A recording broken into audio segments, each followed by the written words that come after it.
인류 역사상 최악의 사고, 후쿠시마 원전 사고가 발생한 지 4년이 지났습니다. 사고의 참상은 여전히 남아있는 가운데 원전 의존성을 버리지 못하고 있는 일본 정부와 시민사회 간의 갈등이 이어지고 있습니다. 국내에서도 노후 원전 수명 연장이 결정되면서 원전 안전 불감증에 대한 우려가 확산되고 있는데요. 후쿠시마 원전 사고 이후 4년간 어떤 일들이 있었는지 잠시 후에 살펴보겠습니다. 통일부 장관 후보자 인사청문회에서는 홍영표 후보자가 도덕성, 전문성 무엇 하나 충족하지 못한다는 비판이 이어졌습니다. 통일준비위원회 부위원장이 흡수통일 준비팀을 꾸렸다는 말을 하면서 박근혜 정부 한반도 신뢰 프로세스에 대한 근본적인 의문이 제기됩니다. 3월 11일 수요일 뉴스K 잠시 후에 시작합니다.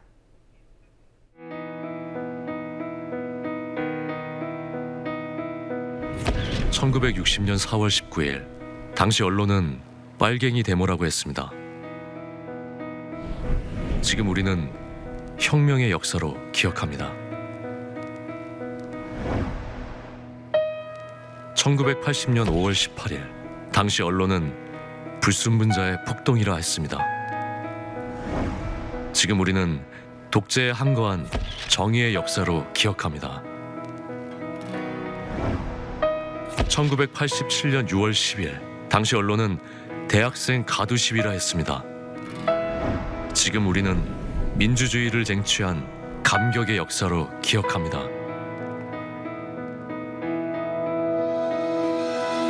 백 없고 돈 없는 노동자, 서민, 학생들이 스스로 타올라 역사를 만들었습니다. 현실은 다시 타오를 것을 요구하고 있습니다. 아니, 이미 타오르고 있습니다.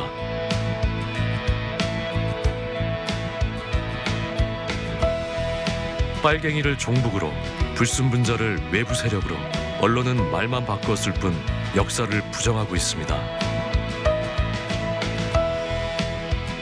2014년 4월 1일 국민TV가 개국한 이유입니다. 국민TV는 역사를 역사로 기록하겠습니다.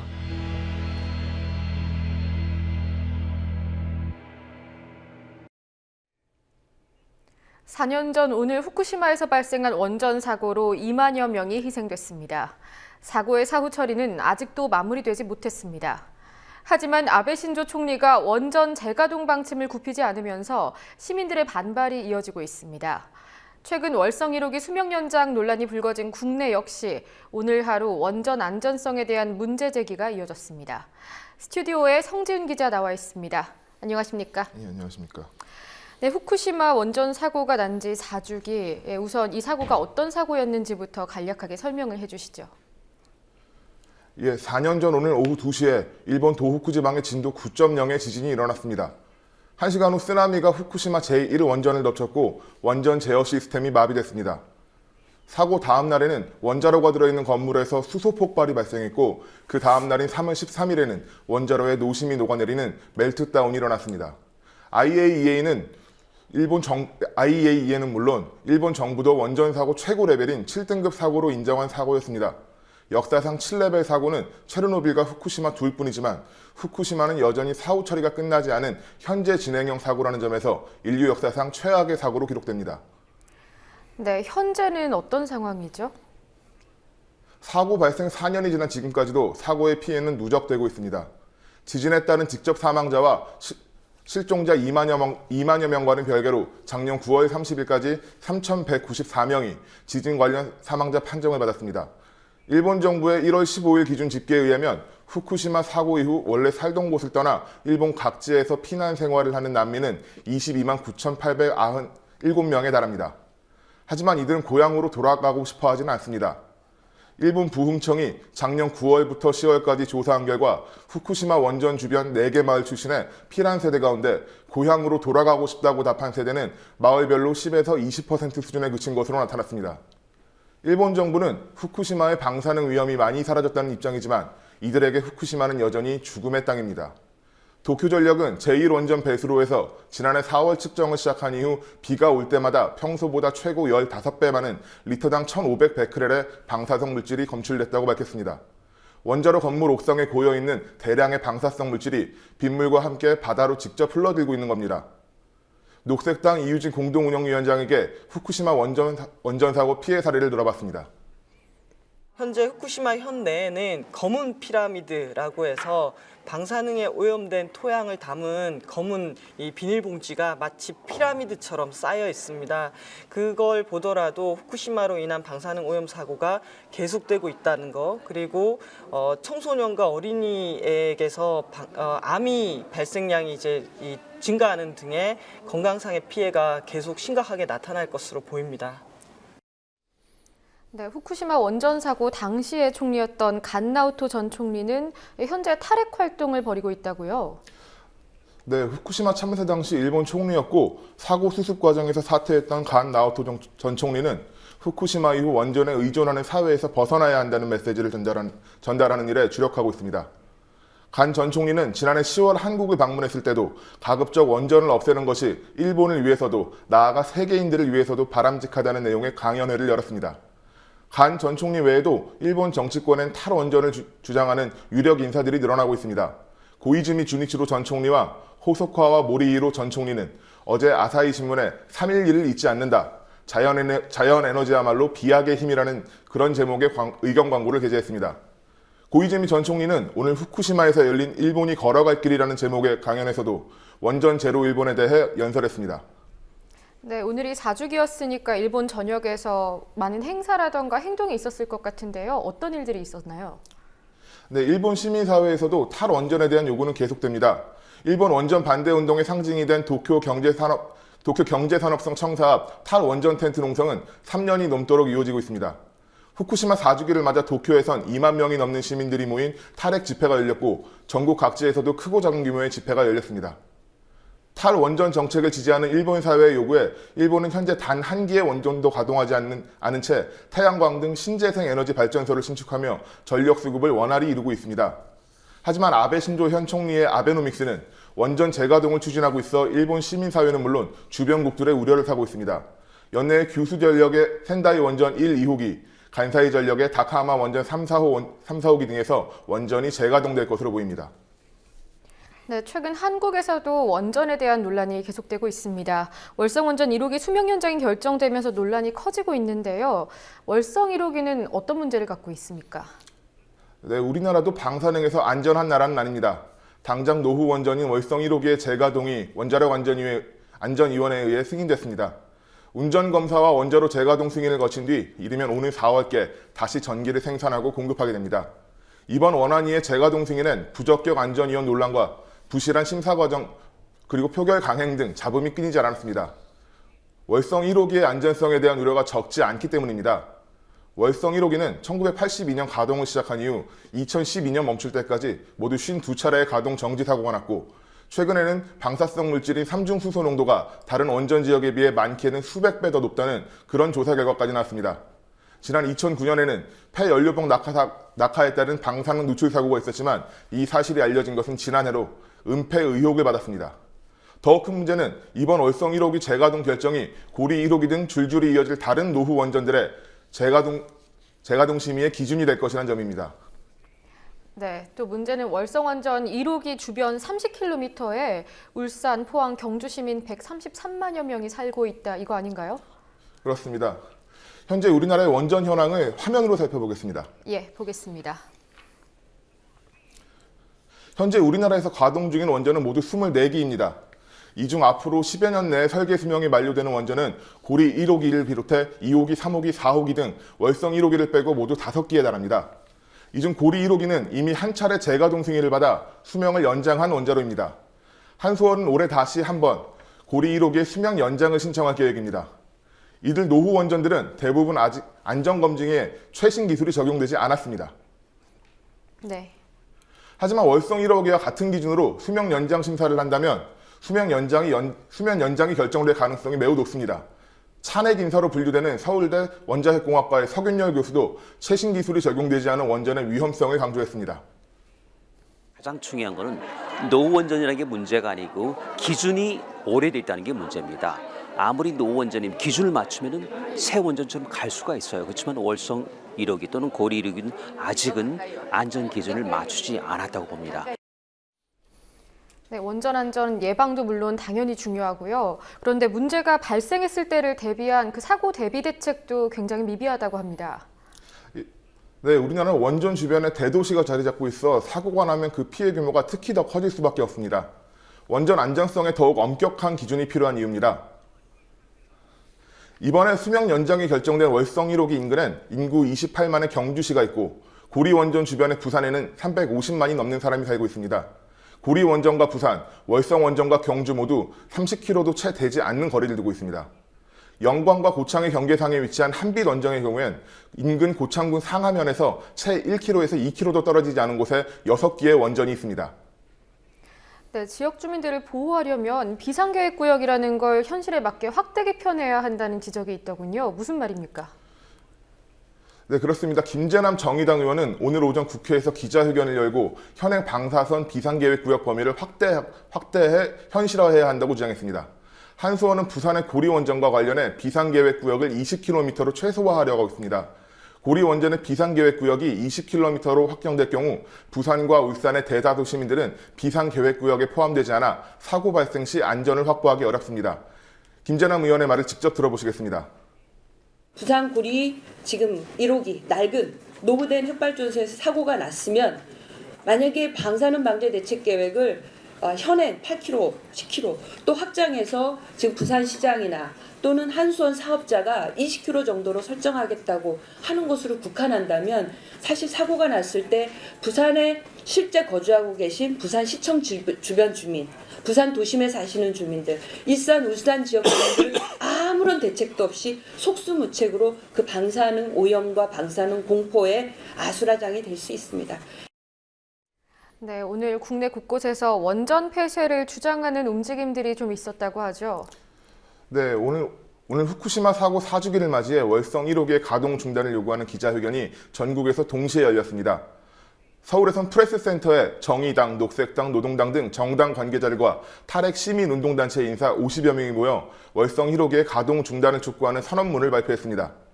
이들은 후쿠시마 사고와 세월호 참사를 지나며 얻은 안전에 대한 교훈을 기억해야 한다고 강조했습니다. 오늘 선언에 참석한 개인과 단체는 월성 1호기 가동 중단을 촉구하는 서명운동과 대규모 집회계획 등을 발표했습니다.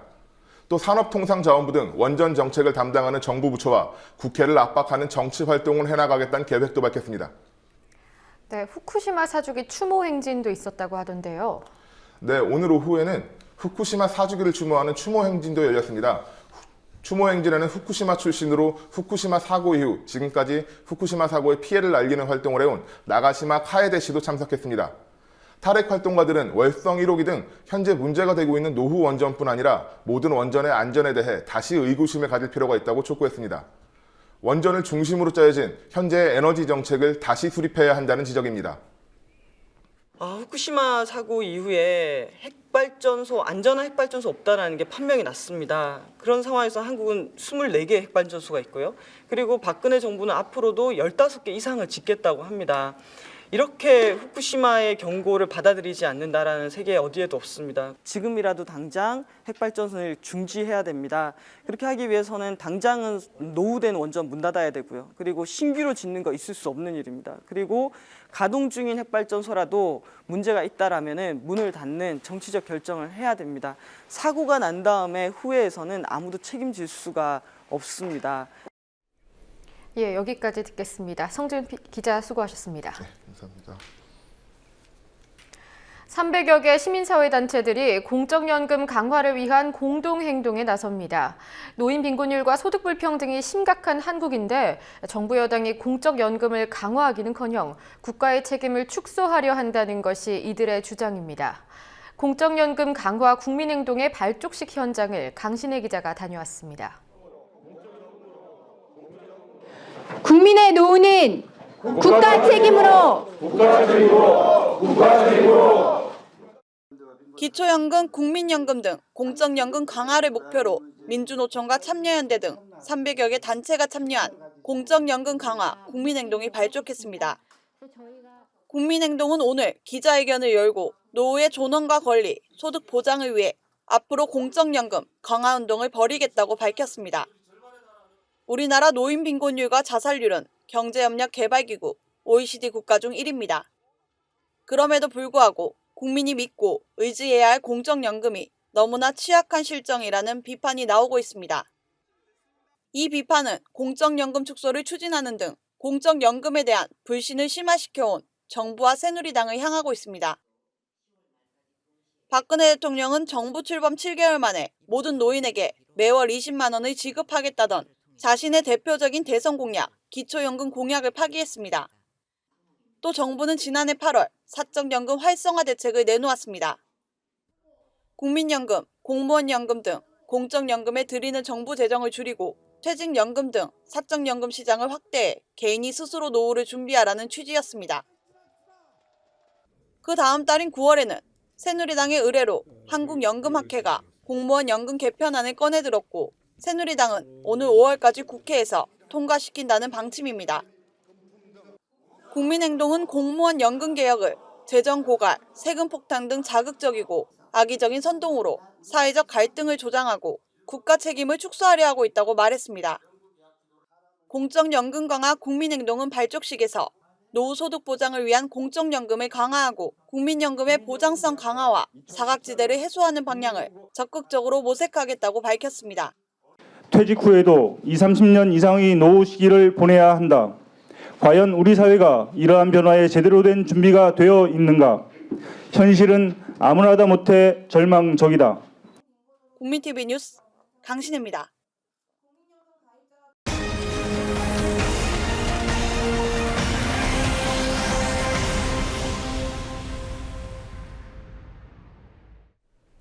박근혜 정부의 향후 대북 정책에 대해서 우려가 제기되고 있습니다.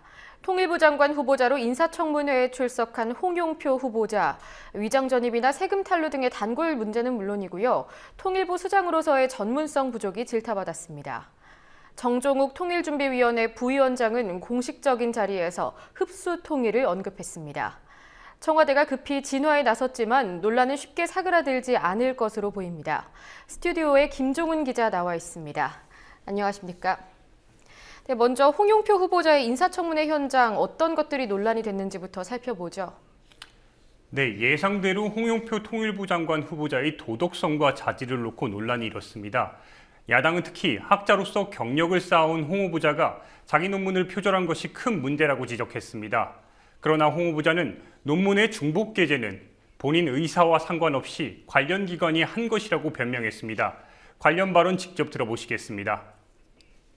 수십 페이지를 그대로 그냥 컨트롤 키 눌러가지고 그대로 복사한 겁니다. 그러니까 이러고도 일부라고 말씀하셨는데 이게 일부인가요? 그래서 저도 사실은 제가 발표한 논문을 통일연구원하고 지금 다음에 알게 된 거고요. 일단 변명을 하시는 건데 저희가 이걸 납득은 하지 못하겠습니다.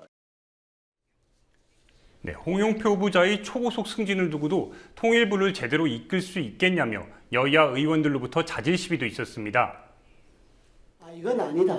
이건 나에게는 아직 안 맞다. 현명해 주시는 고마운데 아직 내 경력이나 내 능력으로는 국무위원을 감당하기는 어려우니까 제가 사양하겠습니다. 이렇게 말한 두 가지 위에 있습니다. 근데 사양해볼 생각은 있었나요? 우선은 한번 제가 사양을 했습니다만은 계속 제가 일을 좀 맡아보는 게 좋겠다라는 얘기를 듣고 그렇다면 제가 열심히 해보겠다 이런 말씀을 드렸습니다. 네. 박근혜 정부 대부분 국무위원 필수 조건 3종 세트라는 말이 있죠. 위장 전입, 다운 계약서, 세금 탈루. 이 의혹들에 대해서 홍 후보자가 시인을 한 겁니까?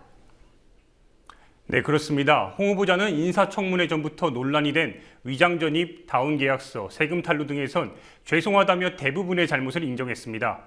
하지만 이와 관련해 후보직 사퇴 등 물러나겠다는 말은 하지 않았습니다. 상습적인 그런 논문 중복, 짜깁기가 있었습니다. 인정하시죠? 예, 인정하고 송구스럽게 생각합니다. 부끄럽다고 생각하십니까? 예, 부끄러운 점도 있습니다. 후보자와 사모님께서 위장 전입했던 사실도 시인하십니까?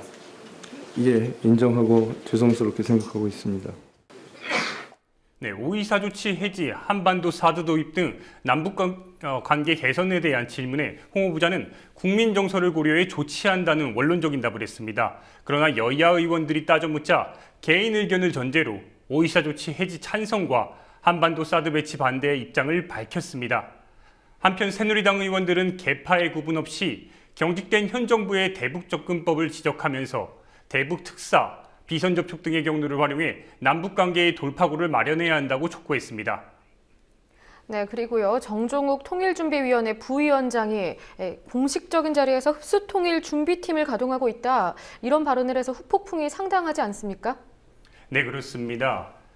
박근혜 대통령이 위원장을 맡고 있는 통일준비위원회의 정종욱 부위원장이 어제 한 강연에 참석해 남북 간의 합의가 아닌 다른 형태의 통일도 준비하고 있다며 체제 흡수통일은 하기 싫다고 해서 일어나지 않는 건 아니라고 밝혀 흡수통일을 공식 거론했습니다. 이는 정부가 그동안 흡수통일 의혹에 대해 사실 무근이라고 강력히 부인해온 점과 정면 배치되는 말인데요. 정부 위원장은 이어 북한의 엘리트 계층을 어떻게 할지에 대해 정부는 구체적으로 대책을 가지고 있다며 북한 엘리트 숫자도 상당하다고 노동당원 등 성분이 다양하기 때문에 구분해서 처리해야 할 것이라고 말했습니다. 네, 청와대와 정치권의 반응은 어떻습니까? 네, 민경욱 청와대 대변인은 오늘 오전 통일준비위원회는 여러 가지 연구를 하고 있고 여러 준비를 하고 있다면서 흡수통일준비팀은 사실과 다르다며 파문 진화에 나섰습니다. 통일준비위원회 역시 긴급 해명 자료를 내고 흡수통일팀 가동은 사실이 아니라고 밝혔는데요. 통준위 측은 통일 비용 측면에서도 합의를 통한 통일이 훨씬 부담이 적다는 점을 강조한 것이라며 비합의 통일이나 흡수 통일에 대한 팀이 통일준비위원회에 있다는 보도 내용은 사실이 아니라고 밝혔습니다. 하지만 정부 위원장이 강연에서 말한 내용을 보면 흡수 통일 후 북한 노동당 간부 처리 문제 등까지 거론한 정도로 상세한 것이어서 청와대와 통준위의 해명에도 불구하고 논란은 계속될 것으로 보입니다. 한편 정종욱 부위원장의 발언을 두고 여야 의원들 모두 부적절하다는 입장을 보였습니다. 후보자. 네. 흡수통일준비팀 만들었나요? 만든 적 없습니다. 그런데 오늘 일부 신문에는 흡수통일준비팀 있다고 보도가 됐는데 잘못된 보도로 아마 정정 이런 게 신뢰 프로세스에 도움이 되나요? 그건 도움이 안 됩니다. 근데 그 잘못된 보도로 알고 있습니다. 신문에 나가놓고 잘못됐다 이렇게 하는 것이 아니고 안 나가도록 하는 것이 정부의 태도죠. 예, 적어도 이 정부가 다른 건 뭐 제쳐두고 통일 문제에 대해서 접근하거나 풀어나가는 걸 보면 아마추어 정권이에요. 아마추어 정권. 네, 김성수 새정치민주연합 대변인도 공식 브리핑에서 북한의 반발이 불을 보듯 자명해 가뜩이나 얼어붙은 남북관계를 더욱 어렵게 만들 것이라며 인접국가에 미칠 파장 등을 고려할 때 중국이나 러시아와의 마찰 또한 우려하지 않을 수 없다고 밝혔습니다. 네, 새누리당 내부에서는 사드 도입을 둘러싸고 친박계와 비박계 간의 의견이 엇갈리고 있다고 하더군요. 네, 그렇습니다. 친박의 시민 새누리당 윤상현 의원이 총대를 메고 사드 도입에 급제동을 걸었습니다. 윤 의원은 오늘 보도자료를 통해 사드의 한국 배치는 동북아시아에서의 군사, 외교, 경제관계는 물론 영내 군비 경쟁과 안보 질서에 엄청난 변화를 촉발시킬 사안이라며 의총에서 자유토론으로 결정한다는 것은 매우 위험한 일이라고 유 원내대표의 의견에 정면으로 반박했습니다. 앞서 이인재 최고위원도 오늘 아침 회의에서 이 문제는 공개적으로 논의해서 결정될 문제는 아니라고 생각한다고 이렇게 말했는데요. 이 최고위원의 발언 직접 들어보시겠습니다. 정부가 도입을 만일 결정을 한다면 막대한 예산이 필요하기 때문에 그 도입의 규모라든지 또 시기 이런 것은 우리 당과 국회에서 공개적으로 논의할 수 있지만 전략적인 도입 결정 문제는 그렇게 논의돼서는 안 된다고 생각합니다. 네, 이처럼 친박의 시민 윤상현 의원을 비롯해 이인재 최고위원까지 사드 공론화에 급제동을 걸고 나선 것은 유 원내대표를 비롯해 원유철 정책위 의장, 나경원 국회 외통위원장 등 사드 도입에 찬성 입장을 밝힌 비박계 의원들과의 계파 갈등에서 유리한 고지를 점하기 위한 공격적인 움직임으로 보입니다. 또 또 사드 도입으로 인해 생길 수 있는 중국의 경제 보복 등에 대한 재계의 우려를 담은 친박계의 정치적 행동으로도 추정되고 있습니다. 예, 수고하셨습니다. IS가 우상숭배 반대라는 명분을 내세우면서 이라크의 고대 유물들을 파괴하고 약탈하고 있습니다. 약탈한 유물을 밀매해서 벌어들인 돈이 한 해 동안에만 1억 달러라고 하는데요. 허울 좋은 자금 마련책이라는 비판이 나옵니다. 조아라 기자가 보도합니다. 기원전 717년 아시리아의 사르곤 2세가 도읍으로 세운 유적지 코르사바드 궁전입니다. 코르사바드 궁전은 이슬람의 무장 테러 조직인 IS가 장악한 이라크 제2의 도시 모술에서 북동쪽으로 15km 떨어진 곳에 위치한 고대 아시리아의 대표적 유적 중 하나로 메소포타미아 문명에 속해 가치가 매우 큽니다. 어제 이라크 문화재청 관리인은 IS가 코르사바드의 유물을 훔치고 일부 유적지를 폭파했다고 전했습니다. 국제사회의 비난이 쏟아지고 있지만 IS는 우상 파괴를 외치면서 이슬람 경전을 내세워 자신들이 파괴 약탈 행위를 정당화하고 있습니다. 하지만 IS가 자금을 마련하고 선전전에 활용하기 위해 유적지를 파괴 약탈한다는 주장이 나옵니다. 옮기기 힘든 대형 조각상은 부서서 존재감을 과시하고 빼돌린 유물은 밀매 시장에 팔아넘겨 일석이조의 효과를 누린다는 겁니다. 유물 밀매로 벌어들인 금액은 한 해 동안만 1억 달러, 우리 돈으로 약 1,100억 원에 달한다는 얘기가 있을 정도입니다. IS는 현재 이라크와 시리아 영토의 30%를 점령하고 있습니다. 이들 지역은 주로 메소포타미아 문명의 발원지인 유프라테스 강과 티그리스 강 유역을 포함하고 있습니다. 이곳의 유적들은 대부분 유네스코 세계유산에 등재되어 있고 거의 고대 문명의 원형을 보존하고 있어 금전적 가치를 따질 수조차 없습니다. 하지만 유적들은 IS의 공격을 받아 파괴되거나 파괴 위험에 놓여 있습니다. 고대 유적지와 유물에 대한 IS의 공격은 올해만 벌써 4번째입니다. 지난 7일 IS는 이라크 북부 모술 남서쪽 100km에 위치하고 있는 고대 파르티아 제국의 거대한 요새 도시이자 최초의 아랍 왕국 수도인 하트라를 불도저까지 동원해 부쉈습니다. 지난 5일에는 군용 차량을 끌고 와 남루드에 있는 고대 유적을 무너뜨렸습니다. 사람의 얼굴에 황소 몸통, 독수리 날개를 가진 아시리아 제국의 수호신 라마수의 머리와 날개가 날아갔습니다. 지난 26일 IS는 모술 박물관의 석상과 조각품 90여 점을 파괴하고 수천 점의 희귀문서와 고서적을 불에 태웠습니다. 미국 주도 국제동맹군이 IS의 고대 유적 파괴를 제지하기 위해 공습을 단행했다는 이라크 정부의 발표와 고대 유적 파괴에 대한 UN의 비난 성명만 있을 뿐 고대 유적은 IS 앞에서 너무나 쉽게 파괴되고 있습니다. 이 같은 기세라면 IS가 이라크를 넘어 시리아와 리비아에 있는 문화유산을 공격하는 것은 시간 문제입니다. IS가 시리아와 리비아 국경을 넘지 않으리라고도 장담할 수 없습니다. 말과 신용이 아닌 국제사회의 적극적이고 발빠른 대응이 시급한 때입니다. 국민TV 뉴스 조아라입니다. 함께 만드는 언론 여기는 국민TV 함께 만드는 언론 여기는 국민TV.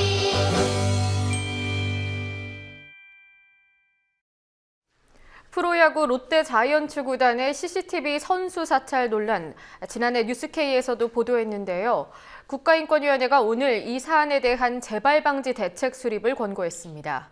그런데 권고 대상이 롯데 자이언츠가 아닌 한국야구위원회라고 합니다. 실질적인 처벌이나 법적인 강제성이 없다는 점에서도 실효성에 의문이 제기됩니다. 김현주 PD와 뉴스 리뷰 첫 소식으로 살펴보겠습니다. 안녕하십니까? 네. 지난해 원정 숙소에 CCTV로 선수들을 사찰해왔던 소식 김현주 PD가 보도를 했는데요. 오늘 인권위원회가 인권 침해다 이렇게 판단을 했더군요. 네, 그렇습니다. 인권위원회는 롯데 구단이 선수들에 대해 헌법으로 보장된 사생활의 비밀과 개인정보 자기결정권 등을 침해했다고 밝혔습니다. 인권위는 당시에 제기됐던 의혹들도 확인했습니다.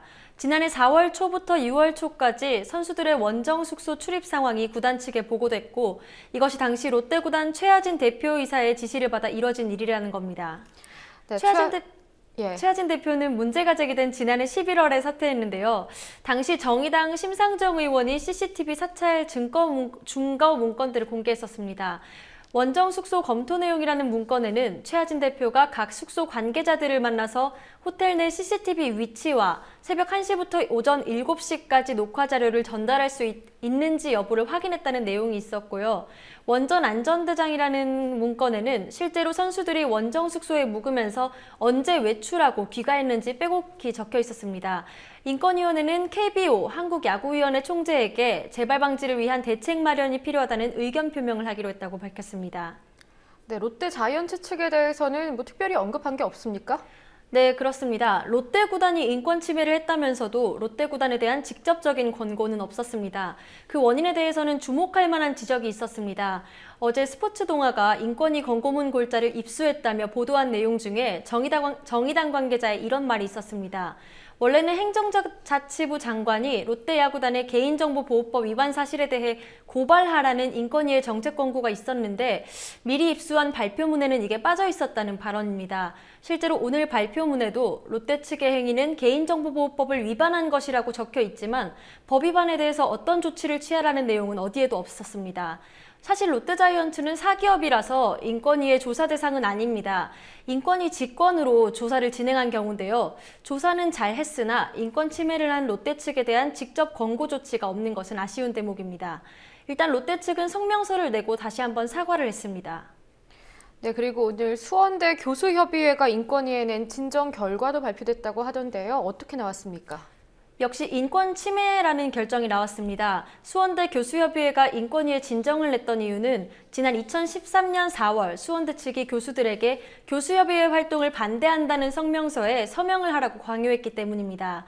수원대 측은 교수협 반대 서명운동이 자발적으로 진행된 것이라는 입장이었습니다. 하지만 인권위는 피해 교수들이 인사상 불이익을 우려해서 서명을 했으며 위에서 또는 학교에서 시키는 일이라는 말을 교수들이 들었다고 밝혔습니다. 즉 수원대 차원에서 각 학장과 학과장들을 통해서 조직적으로 교수들에게 성명서 서명을 강요했다고 인정한 겁니다. 근데 이 사안에 대해서는 어떤 방안을 권고했나요? 네, 롯데 측과는 달리 인권위는 수원대 측에 직접적인 권고를 했습니다. 재발 방지 대책을 마련해서 시행하라고 했고요. 교육부 장관에게도 수원대 지도 감독을 철저히 할 것을 권고했습니다. 네, 하지만 인권위 진정 결과는 법적인 강제성은 없습니다. 그런데 앞서 법적 판결들을 보면 교수협의회 측에 손을 들어주는 것들이 꽤 있었죠?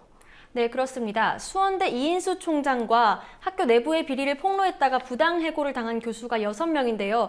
이 6명의 손을 들어준 판결들이 있었습니다. 관련 판결을 살펴보겠습니다.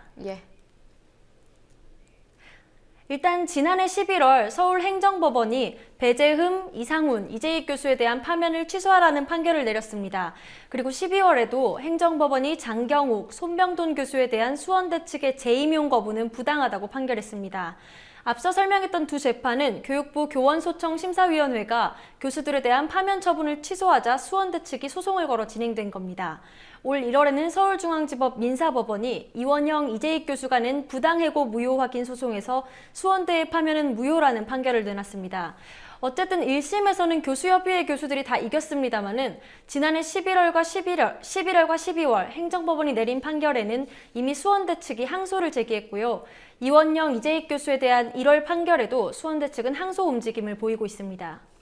네, 정치권에서는 리포트 미국 대사 피습에 대한 후폭풍이 이어지고 있습니다. 야당 의원들이 새누리당 의원들을 검찰에 고발하겠다고 밝혔는데요. 이유가 뭐죠? 야당을 종북 세력으로 몰아세운다는 이유입니다. 이번에 새정치민주연합이 고발하겠다고 밝힌 의원 5명은 새누리당 이군현 사무총장, 박대출 대변인 김진태, 하태경, 심재철 의원입니다. 이미 김진태, 하태경, 심재철 의원에 대해 법적 조치를 하겠다는 경고는 있었지만 오늘 새누리당 최고중진연석회의에서 나온 이군현 사무총장과 심재철 최고위원의 발언이 고발의 도화선이 됐습니다. 새정치민주연합은 그동안 새누리당 소속 의원과 당 대변인의 막말에 수차례 자제를 당부하고 사과를 요구했습니다. 그럼에도 불구하고 오늘 새누리당 최고위원 중진연석회의에서 사무총장과 중진의원까지 나서서 허위사실로 문재인 대표를 음해하고 새정치민주연합 소속 국회의원의 실명을 하나하나 거론하면서 종북으로 몰아세워 명예를 훼손했습니다. 이군현 사무총장은 문재인 대표에게 당내에 리퍼트 미국 대사를 피습한 김기종 씨와 관련된 인사가 있는지를 밝히고 종북주의 성향이 있는 사람은 총선 공천에서 배제해야 한다고 말했습니다. 야당 소속 의원들의 실명을 하나하나 거론한 사람은 심재철 최고위원인데요. 심 의원은 김기종 씨가 바로 얼마 전까지 김경협, 이종걸, 우상호, 문병호 의원의 도움으로 국회를 드나들며 국회에서 세미나를 열거나 기자회견을 했다고 언급했습니다. 네, 박대출 대변인의 발언도 논란이 되지 않았습니까? 네, 그렇습니다. 박대출 대변인은 야당이 종북 숙주에 대해 반성해야 한다고 발언을 해서 논란을 일으켰습니다. 하태경 의원은 자신의 SNS에 새정치연합은 아직도 대한민국에 군사주권이 없다고 생각하는가? 문재인 대표는 답하라 이런 글을 썼는데요. 이번에 리퍼트 대사를 피습한 김기종 씨와 문재인 대표가 한국에 군사주권이 없다는 생각을 한다는 점이 동일하다는 취지에서 발언을 했습니다. 김진태 의원은 방송 인터뷰에서 야당에는 건전한 민주화 세력에다가 이렇게 불순한 종북 세력까지 뒤섞여 있다고 비난한 바 있습니다. 네, 다음 소식 보겠습니다. 홍준표 경남도지사가 무상급식 중단을 어제 선언을 했고요. 논란이 계속되고 있는데 오늘도 또 입장을 밝혔다고요. 네, 홍준표 지사는 어제가 아닌 그제 무상급식 중단을 선언했습니다. 무상급식에 배정됐던 예산 642억 원을 서민자녀 교육 지원 사업에 사용하겠다고 밝혔는데요. 논란이 커진 오늘 홍 지사는 SNS에 추가적인 입장을 밝혔습니다. 무상급식을 주장하는 교육감들을 진보 좌파 교육감으로 규정했고요. 이 글에서만 진보 좌파라는 말이 6번 쓰였습니다. 글을 보면서 말씀을 드리겠습니다. 예.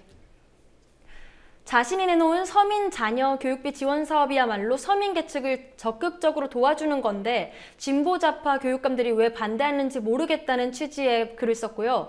학교는 공부하러 가는 곳이지 밥 먹으러 가는 곳이 아니다. 공부보다 급식에 매몰돼 있는 진보 좌파 교육감의 편향된 포퓰리즘이 안타깝다는 발언도 내놨습니다. 네, 그럼 당장 다음 달부터 급식비를 내야 되는 건가요? 네, 4월 1일부터 급식비를 내게 됩니다. 경남 지역 228만 명의 초중고생 중에서 저소득층을 제외한 21만 9천 명이 다시 급식비를 내게 됩니다. 경남 지역 학부모들과 시민단체들은 강하게 반발하고 있습니다. 오늘 경남 지역 일부 학교 앞에서는 학부모들의 1인 시위가 시작됐습니다. 경남 지역 시민단체들은 경남도청이 경남교육청과의 무상급식 예산 지원 합의를 해놓고 이를 파기했다며 집단 손해배상 소송도 검토하고 있습니다. 네, 박종훈 경남도 교육감은 무상급식 폐지에 반대하면서 홍 지사한테 회동을 제안했다가 거절을 당했습니다. 문재인 민주연합 대표는 오늘 또 회동을 제안했다고요. 네, 그렇습니다. 문재인 대표가 아이들이 밥그릇을 빼앗겨서는 안 된다고 강조하면서 이른바 무상급식 회동을 제안했습니다. 문 대표는 학생들이 살고 있는 지역에 따라 혜택 여부가 정해져서는 안 된다고 다시 한번 강조를 했고요. 오는 18일 경남 지역에서 현장 최고위원회의를 열고 무상급식 전면 중단의 부당성을 알리겠다고 말했습니다. 홍 지사는 정당 대표가 와서 보자는데 안 볼 이유는 없다고 말한 것으로 전해졌습니다. 네, 그렇지 않아도 최근 누리과정 때문에 그런 무상복지에 대한 여야 간 시각차가 불거지고 있는데요. 쟁점이 하나 더 추가된 것 같습니다. 네, 그렇습니다. 이렇게 문재인 대표를 비롯한 민주연합 의원들은 홍 지사를 비판하고 있지만 여당 측에서는 긍정적인 반응을 보이고 있습니다. 오늘 최고중진연석회의에 참석한 심재철 새누리당 의원은 홍 지사의 결정을 환영한다고 말했습니다. 홍 지사가 선별적 복지의 일환으로 시행하겠다는 교육복지카드 사업에 대해서도 여야 간 설전이 벌어졌습니다. 오늘 아침 라디오 방송에 출연한 새누리당 이노근 의원과 새정치민주연합 이목희 의원의 발언을 들어보시겠습니다. 옛날에는 소위 우리가 얘기하는 기초생활수급자 있지 않습니까? 예. 그 서로 그거 창피해가지고 그걸 신청하면서도 뒤로 뺐어요. 요새는 당당하게 신청합니다. 보편적으로 상당 부분이 그렇습니다. 예를 들어서 기초생활수급자, 차상위계층 엄청납니다. 10만 명이 그것을 무슨 창피해서 또 무슨 더 드러날 겸에 그렇게 하지 않습니까? 또 더군다나 교육복지 카드를 받으려면은 예. 학부모가 자신의 가난을 증명해야 되잖아요. 예. 이건 복잡한 뿐만 아니라 학부모나 아이들의 자존심에 상처를 주는 일입니다. 예. 그리고 저소득층에 대한 학습 지원이 필요하다면 이건 추가로 할 일이지 멀쩡한 무상급식을 그러니까 아이들 밥그릇 빼앗아 할 일이 아니다. 저는 이렇게 생각합니다. 앞서 이노건 의원은 예, 당분간 밥그릇 논란이 이어질 것 같습니다. 여기까지 듣겠습니다. 수고하셨습니다. 네.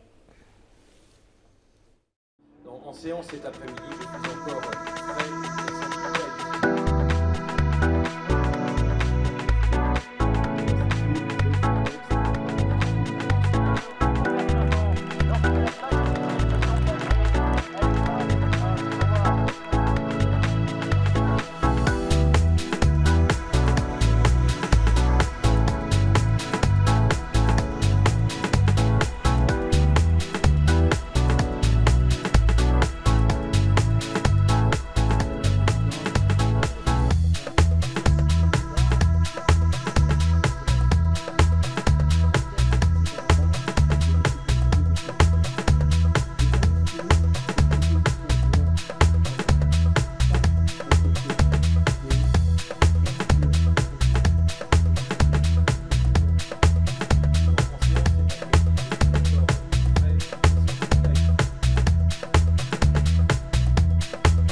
Je veux dire, la loi ne résoudra pas ce problème. Pourquoi refaire une loi qui est inutile, qui introduit des zones de danger puisqu'il y a de nombreuses ambiguïtés? Il n'y a pas un libre choix offert aux personnes, puisque les personnes doivent en définitive être contraintes de choisir soit d'être mis dans une sorte de coma, soit de continuer à endurer leur souffrance.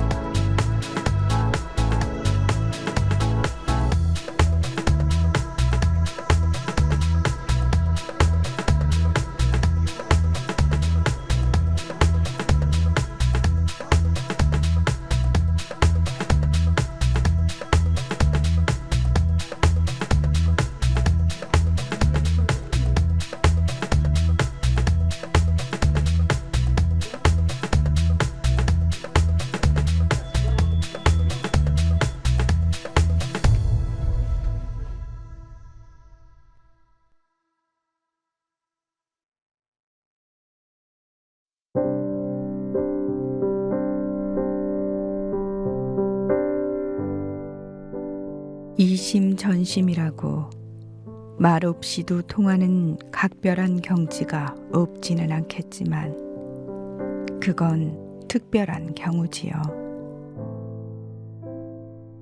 내 마음을 상대가 알아주기를 바라는 건 자기 중심적입니다. 이미 알고 있을 거라고 믿어버린다면 좀 심각합니다. 그러기는 쉽지 않습니다. 상대가 내 진심을 아는 일이 어렵다는 말씀입니다. 내 편에서 노력해야지요. 상대의 자리에 서보는 것처럼 좋은 방법은 더 없습니다. 상대도 내게 전하고 싶은 이야기가 있을 겁니다. 그걸 먼저 헤아려 보고 나면 이야기를 풀어가기 한결 수월해지겠지요.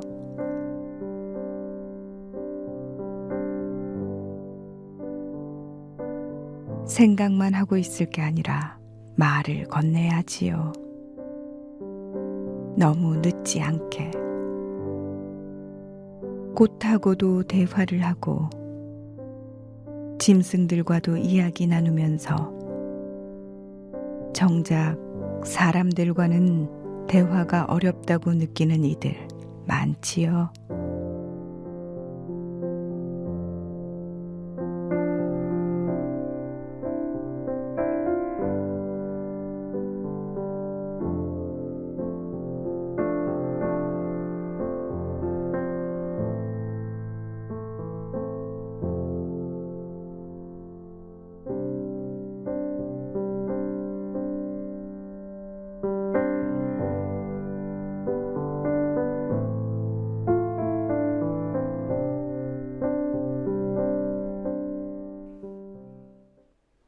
(3월 11일) 뉴스K 마칩니다. 시청해주신 여러분 고맙습니다.